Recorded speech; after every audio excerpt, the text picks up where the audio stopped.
Euzu billahi mineşşeytanirracim. Bismillahirrahmanirrahim. Elhamdülillahi rabbil alamin ve salatu vesselamu ala eşrefil enbiya'i vel murselin nebiyyina Muhammedin ve ala alihi ve sahbihi ecmaîn. Amma ba'd. Biz keçən dərsimizdə Allah Azze ve Celle'nin izniyle Əhl-i Sünnət və Cemaat sözünün tərifini keçmişdik. Yəni bu söz nədir? Lüğət və islah mənalarını keçmişdik. Və bu dərsimizdə həmin dərsin bir qismi qalmış ki, onu keçməmişdik. Allahın izni onu keçəcəyik. O da nədir? Əhl-i Sünnəti digər firqələrdən ayıran bəzi xüsusiyyətlər var. O xüsusiyyətlər sadəcə Əhl-i Sünnətə xasdır. Yəni, bu xüsusiyyətlər ki, hansı toplumda və ya hansı bir fərddə varsa, bu toplum, bu fərd, həmin insan və ya Əhl-i Sünnət və cemaatdir. Yəni, bu əqidənin mənsubudur. Çünki bu xüsusiyyətlər sadəcə Əhl-i Sünnət və cemaat əqidəsində olan bir topluluğa və bir fərdə, bir insana xasdır. Və Allah Azze ve Celle nəsib etsə, bugün o 14 xüsusiyyəti keçəcək. Və başlayaq. Birinci xüsusiyyət İnnəhum əhlül vasatı vəl-i'tidal beynəl ifrati vəl-təfrid və beynəl gulubu vəl-cəfə səvaun kənə fi bəbil aqaidi əvəl əhkəm əvəl suluq fəhum vasatun beynə fıraqil ümməti kəmə ennəl millətə vasatun beynəl milləl. Birinci vəsf Əhl-i Sünnət və Cemaatın və ya Sələf Salihin əqidəsində olan toplumların, şəxslərin seçilməsi üçün onlara xas olan birinci vəsf nədir? Onlar ifrat və tefrit arasında, aşırılıq, belə deyək də, xaricilik və murcialıq arasında vasattırlar.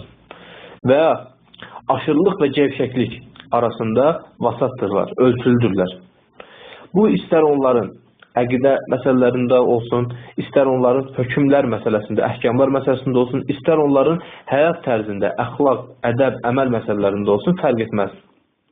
Onlar bu ümmətin firqələri arasında vasattırlar. Necə ki, İslam dini digər millətlər arasında vasattırsa, ölçüldürsə, ölçüsünü aşmayıbsa, məsələn, Əhl-i Kitabla İslam dinini yan yana qoyduğumuz zaman İslam dini onların arasında daha vasattır. Niyə görə Allah Azze ve Celle nə deyir? Ya Əhl-i Kitab la təğlu fi dinikum. Ey Əhl-i Kitab, dininizdə aşırıya getməyin. Əhl-i Kitab dinində aşırı getdilər. Amma İslam dini vasat bir dindir. İslam dininin digər dinlər arasında vasat bir din olması seçilirsə, Əhl-i Sünnət də bu xüsusiyyəti ilə digər firqələrdən aşırıya gedən və gəvşəklik edən digər firqələrdən seçilir. Və birinci vəsf nədir? Onların istər əməl, istər həyat tərzi, istər əhkam, istər əqidə məsələlərində ölçülü, vasat olmasıdır. İkinci məsələ, ikinci xüsusiyyət ki, Əhl-i Sünnətin digər firqələrdən seçildiyi ikinci xüsusiyyət təzimuhum li nususil kitabi və sünnəti və iqtisaruhum fi tələqqa aleyhimə və ihtimamu bihimə və təslimul mutlaqu li nususihimə və fəhmuhumə alə muqtada mənhəci sələfi salihi və tariqatihiməl müstəd. İkinci xüsusiyyət, onlar, yəni Əhl-i Sünnət və Cemaat kitab və sünnətin naslarını ucaldarlar, tazim edərlər. O iki nasda önəm verərlər. Və bu iki nasda Quran və sünnətin naslarına tam şəkildə təslim olarlar. Və bu iki nəsli nə üzərinə anlayarlar? Sələf-i Salihin mənhəzinin və yolunun gələtdirdiyi şəkildə, tələb etdiyi şəkildə bu iki nasda anlayarlar. Deməli, ikinci xüsusiyyət nə oldu? Onlar kitab və sünnətə tabi olarlar. Lakin burada, bax, digər firqələrin Əhl-i Sünnətdən ayrılmasının bir nöqtəsi vardır. Məsələn, bütün firqələr özlərini Quran və sünnətə nisbət edərlər. Gətirdikləri bütün məsələlərə, Əhl-i Sünnətdən ayrıldıqları, sapıqlığa getdikləri bütün məsələlərə Quran və sünnətdən dəlil gətirərlər. Bəs biz necə seçəcəyik ki, Əhl-i Sünnət və digər firqələr bir məsələdə bir-birlərinə müxalifət edirlər. İkisi də Qurandan, sünnətdən dəlillər gətirir. Hardan biləcək ki, indi haqq hansıdır? Əhl-i Sünnət hansıdır?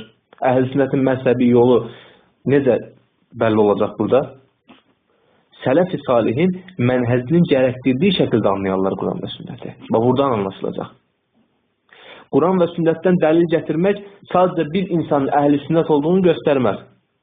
Əhl-i sünnət olması üçün bir insanın bu xüsusiyyət mütləq olmalıdır. Quran və sünnətdən dəlil gətirəcək və etiqad etdiyi şeyin dəlilləri olacaq Quran və sünnətdən. Lakin etiqad etdiyi bu şeyləri anlama tərzi sahabəyə tabi olmalı olacaq.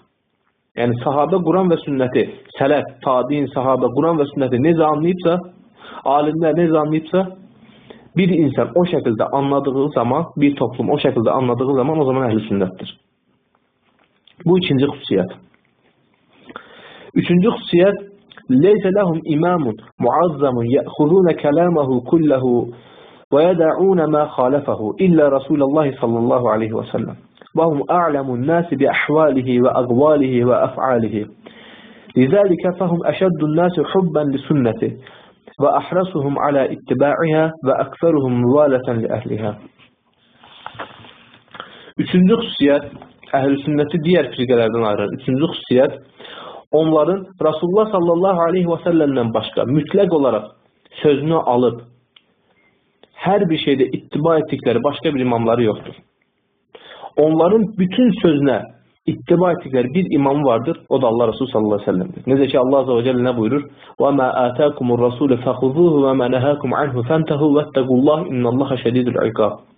Allahın Resulü sizə nəyi verirsə onu alın, sizə nəyi nəhd edirsə ondan çəkinin, onu tərk edin. Allahdan qorxun, şübhəsiz ki Allahın əzabı şiddətlidir. Və buna görə də onlar yəni Rasulullah sallallahu aleyhi və səlləmi tabi olunacaq, hər bir sözü alınacaq imam edindiklərinə görə Rasulullah sallallahu aleyhi və səlləmin halını, sözlərini və feillərini insanlar arasında ən yaxşı bilənlərdir. Bunu bugün nədə müşahidə edirik? Məsələn, Quranla əməl edən bugün çox toplumlar var. Amma baxırsan sünnətdən heç bir anlayışları yoxdur. Rasulullah sallallahu aleyhi və səlləmi haqqında heç bir şey bilmirlər. Amma sələf salih, yəni bu əqidədə olan, sünnətə tabi olan insanlar, onlar Quran-ı Kərimdə çox məşğul olmaqlarına baxmayaraq, Quranı bəlkə də əzbər bilirlər. Lakin Rasulullah sallallahu aleyhi ve sellem'in halını sələfə tabi olan insanlar onlardan daha yaxşı bilirlər. Haqqıyla sələfə tabi olan insanlar. Nəyə görə? Çünki onlar Rasulullah sallallahu aleyhi ve sellem'i mütləq şəkildə tabi olacaq bir imam edindiklərinə görə Rasulullahın halını, sözlərini, feillərini insanların arasında ən yaxşı bilənlərdirlər. Və buna görə də Rasulullah sallallahu aleyhi ve sellemin halını insanlar arasında ən yaxşı bildiklərinə görə də sünnəti sevmədə insanlar arasında ən şiddətli olanlardılar. Və bu sevdikləri sünnətə tabi olmaqda da insanlar arasında ən həris olanlardılar. Və onlar sünnət əhlinə dostluq bəsləmədə də öndə gələnlərdirlər. Necə ki, Rasulullahın halını bilmədə insanlardan ən yaxşılardılarsa, insanların içərisində ən seçilənlərdirlərsə, sünnəti sevmədə, ittibada hərisdirlərsə, eyni şəkildə sünnət əhlini sevmədə də o qədər hərisdirlər.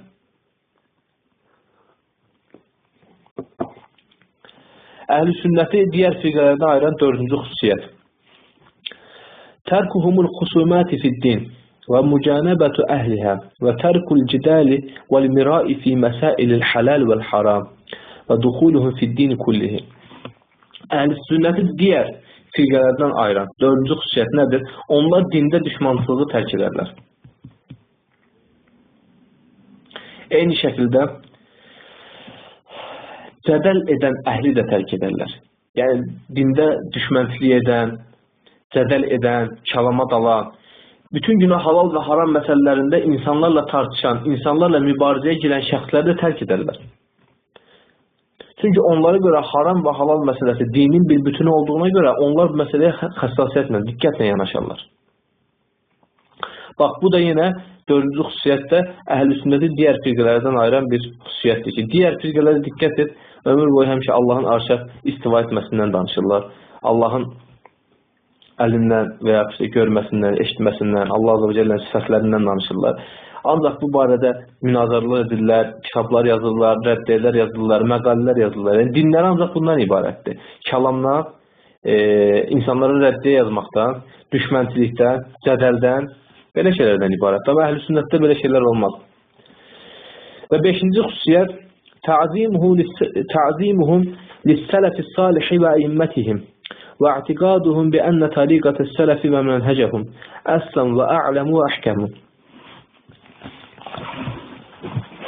Və yenə onlar sələf-i salihin imamlarını ucaldarlar. Yəni Rasulullah sallallahu aleyhi ve sellemə tabi olarlar. Bəli, amma bu o demək deyil ki, Rasulullah sallallahu aleyhi ve sellem sünnətinə tabi oldumsa heç kimdə mənə lazım deyil.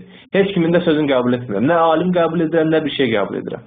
Bax, bu digər firqələrlə əhl-i sünnəti bir-birinə ayıran özəlliklərdəndir. Beşincisi odur ki, onlar sələf-i salihin imamlarını ucaldarlar. Onların sözlərinə tabi olarlar.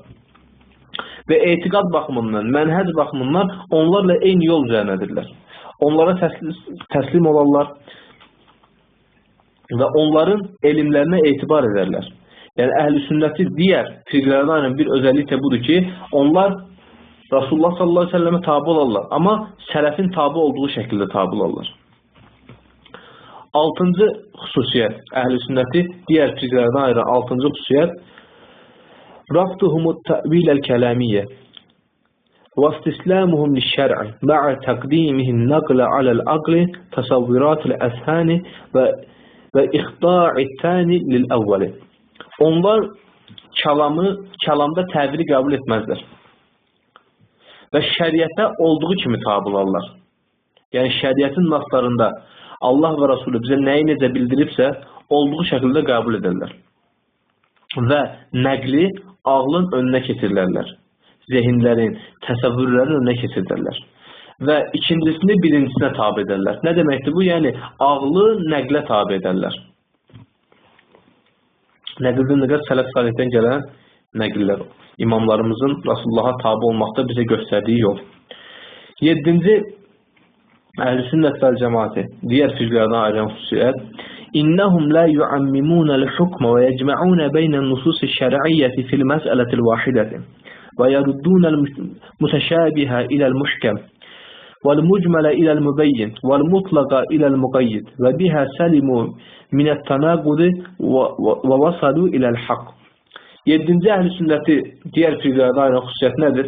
Onlar bir məsələ haqqında ümumi naslardan hökm çıxartmazlar. Bütün nasları, şəriətin bütün naslarını bir araya toplayarlar bir məsələdə, mütəşabih olanı möhkəmə döndərərlər, ümumi olanı açıqlanmışa döndərərlər, mübeyyinə döndərərlər, mutlaq ləfsləri qeydlənmiş ləfslərə döndərərlər.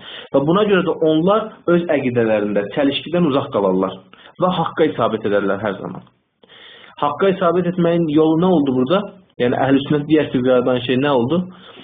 Bir məsələdə bütün nasları toplayarlar. Hər hansısa bir məsələni, məsələn, iman məsələsi araşdırırlarsa, imanın müsəmması məsələsi araşdırırlarkən, Quran və sünnətin bütün nasları toplanırlar və o naslardan bir istidlal çıxardılar.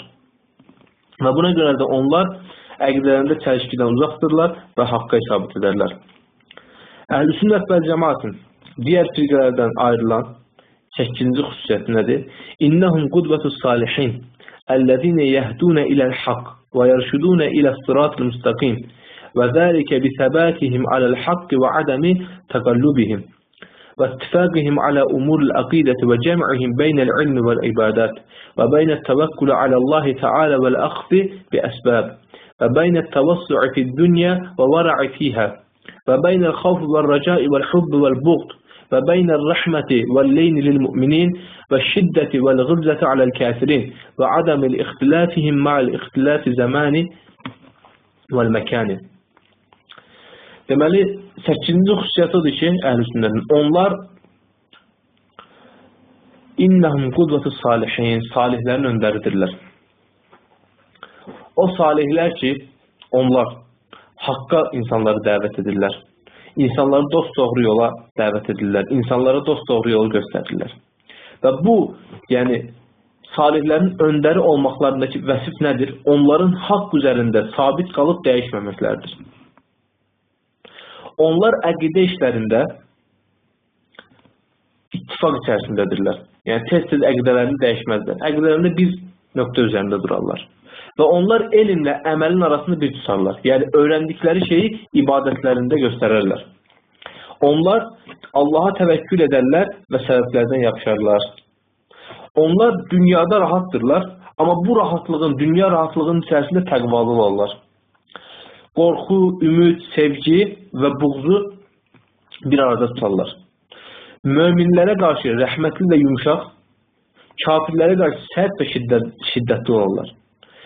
zaman və məkanın dəyişməsi ilə də onlar dəyişməzlər. Yəni, bir məkan dəyişdirən kimi həmən əqidələrini dəyişməzlər. Biraz zaman keçən kimi olduğu əqidədən başqa bir əqidəyə keçməzlər. Və əhl-i-sünnəti digər firqələrdən ayıran 9-cu xüsusiyyət nədir? İnnəhum la yətəsəmməvnə bi qeyril-islam və sünnəti vəl-cəmaə. Onlar cəmaat, sünnət və İslamdan başqa bir isimlə isimlənməzlər. Bura qədər başa düşmədiyim bir şey var. Burada ən önəmli nöqtələrdən biri 8-ci nöqtədir. Yəni, bugün insanların zaman və məkan dəyişdikcə əqidələrinin dəyişməsi, tez-tez dəyişməsi nöqtəsindən danışır. Əməllərin, elmin ibadətlə əmələ tökülməsindən danışır.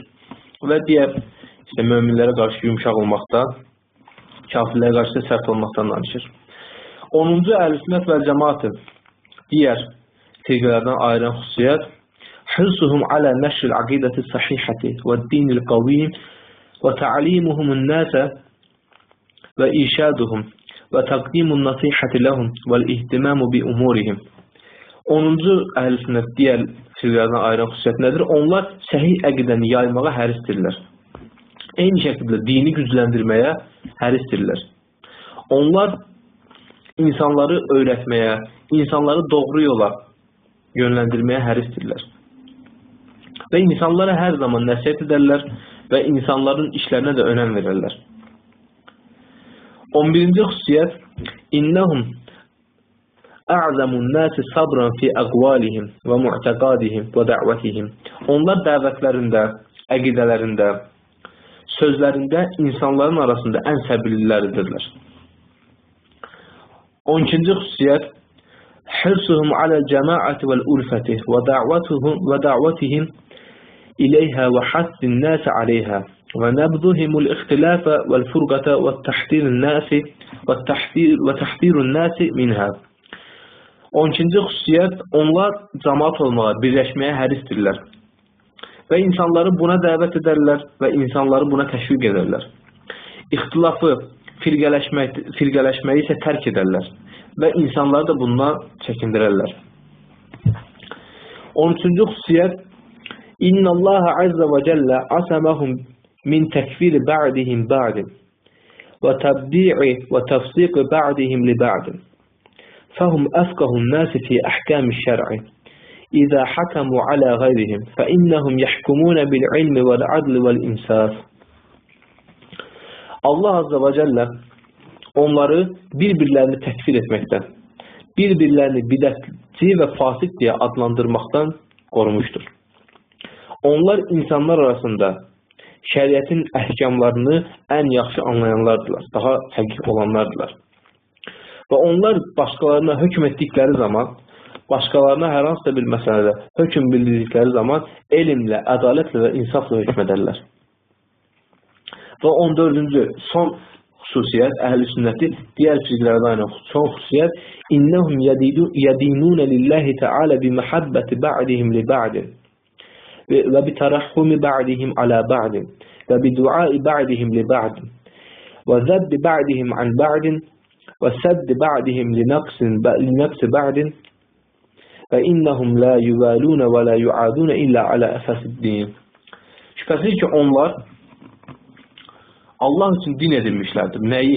Bir-birlərini sevməyi, bir-birlərinə qarşı mərhəmətli olmağı, bir-birlərinə dua etməyi, bir-birlərini müdafiə etməyi və bir-birlərinin naqisliklərini, əksikliklərini gizlətməyi bir-birlərinə din edilmişlərdir. Və onlar dinin əsaslarına görə dostluq və düşmənlik edirlər. Nəfslərinə görə yox, ancaq dinin əsaslarına, dinin usullarına, dinin qaydalarına görə dostluq və düşmanlıq edərlər. Və bir cümləti, yəni bir cümlə ilə bu 14 dənə xüsusiyyəti bir cümlə ilə açıqlayacaq olsa, fəhum əhsənun nəsi əxlaqan. Onlar insanlar arasında əxlaq baxımından ən gözəl olanlardılar. Və əhrasuhum alə zəkəti ənfusihim bita'atillahi teala. Və onlar nəfslərini Allaha itaətlə təmizləməyə çalışan insanların ən həris olanlarıdırlar. Və əvsa'uhum ufuqan. Onların baxışları geniş və əbaduhum nazaran. Onların ufuq olaraq baxışları genişdir və onlar daha uzaq görən insanlardılar. Və ərhabuhum bil xilafi sadran və onların sinələri ixtilafı açıqdır. Və a'lamuhum bi adabihi və usulihi. Və onlar ixtilafın ədəbini və usulunu ən yaxşı bilənlərdirlər. Və Əhl-i-Sünnət və Cəmaətin digər firqələrdən ayrıldığı 14 xüsusiyyətdən sonra və safqatul qavli fi məfhumi Əhl-i-Sünnət və Cəmaə. Əhl-i-Sünnət və Cəmaət məfhumunun, yəni sonunu qoyan söz, son sözü. Artıq bundan sonra, yəni bu bir səhifədən sonra artıq bu dərs bitir. İnnəhəl firqatullati va'adəhən nəbiyyü sallallahu aleyhi və səlləm bin nəcəti min beynil firaq. Və mədaru hədəl vasfı alə ittiba'i sünnəti və müvafəqəti mə cəə fiyhə minəl i'tiqati vəl-ibadəti vəl-hədyi vəl-suliq vəl-əxlaqi və mülazəməti cəmaətil muslimin. Və onlara Nəbi sallallahu aleyhi və səlləm qurtuluşu vaad etmişdir. Onlara qurtuluşu müjdələmişdir. Amma digər firqələrə belə bir şey etməmişdir. Nəyə görə? Çünki onlar bu vəsfi almaqlarındakı səbəb nədir? Onlar sünnətə tabi olanlardırlar. Və Rasulullah sallallahu aleyhi və səlləmin gətirdiyi hər bir şeyə tabi olurlar. Nədə?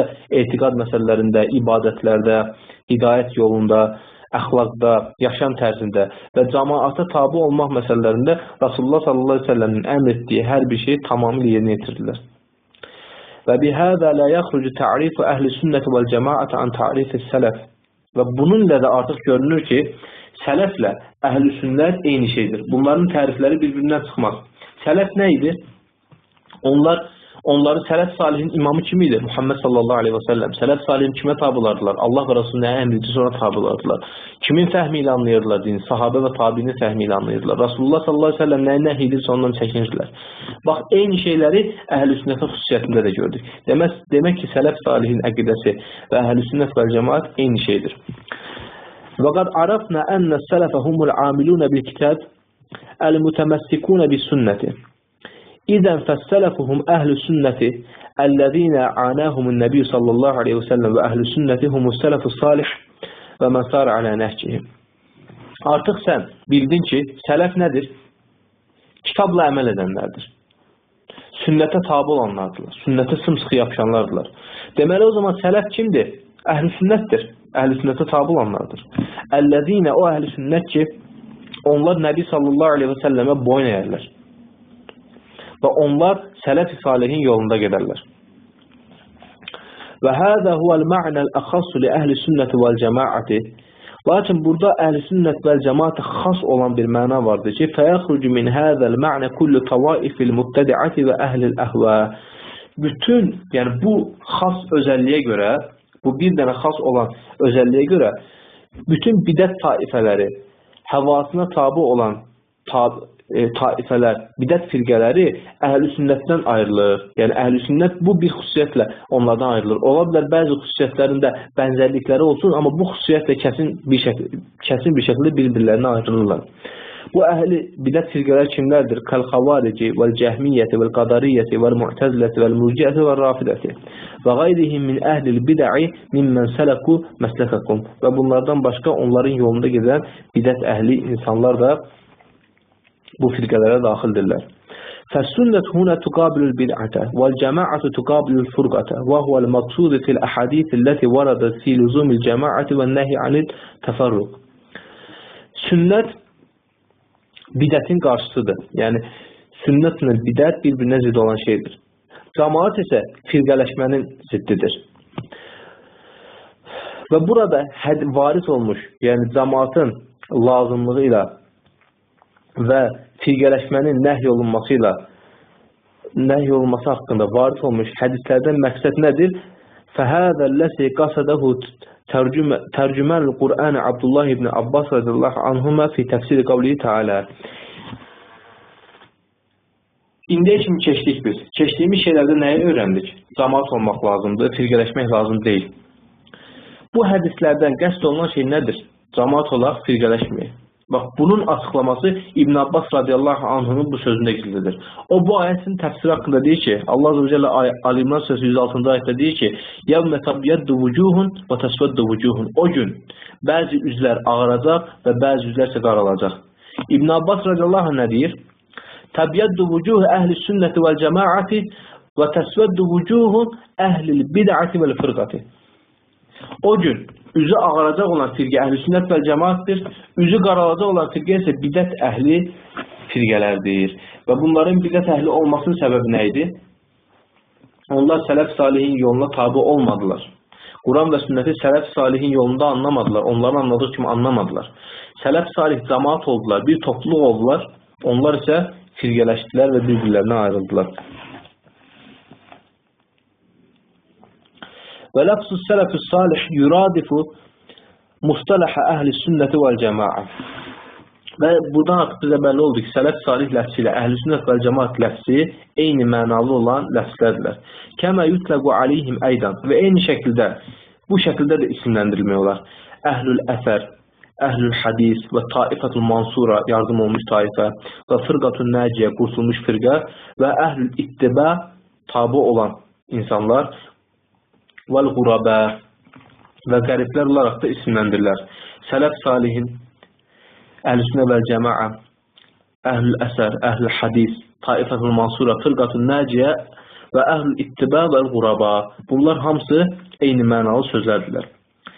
Və hədihil əsməu və itlaqatu mustafidatu an uləmə-i sələf. Yəni sələf uləmasından bununla sələf uləması bu isimlərdən istifadə etmişdir. Yəni əhl-i sünnətdən qəsd olunan şeyləri bu isimlərdə axtarmaq olar. Yəni bugün əhl-i hədis deyildiyi zaman, yəni əhl-i sünnə vəl cəmaat anlamaq olar. Taifatul mansura deyildiyi zaman əhl-i sünnə vəl cəmaat anlamaq olar. Və bugün Allah Azze və Cəllə izli ilə əhl-i sünnəti digər firqələrdən ayıran 14 xüsusiyyəti keçdik və əhl-i sünnətin qiyamət günü üzə ağaracaq, digər bidət firqələrinin isə üzü qaralacaq firqədən olduğunu öyrəndik və əhl-i sünnətdən olmaq istəyirsə bu 14 xüsusiyyəti çox gözəl şəkildə öyrənməliyik. Vəlhamdülillahi Rabbil aləmin.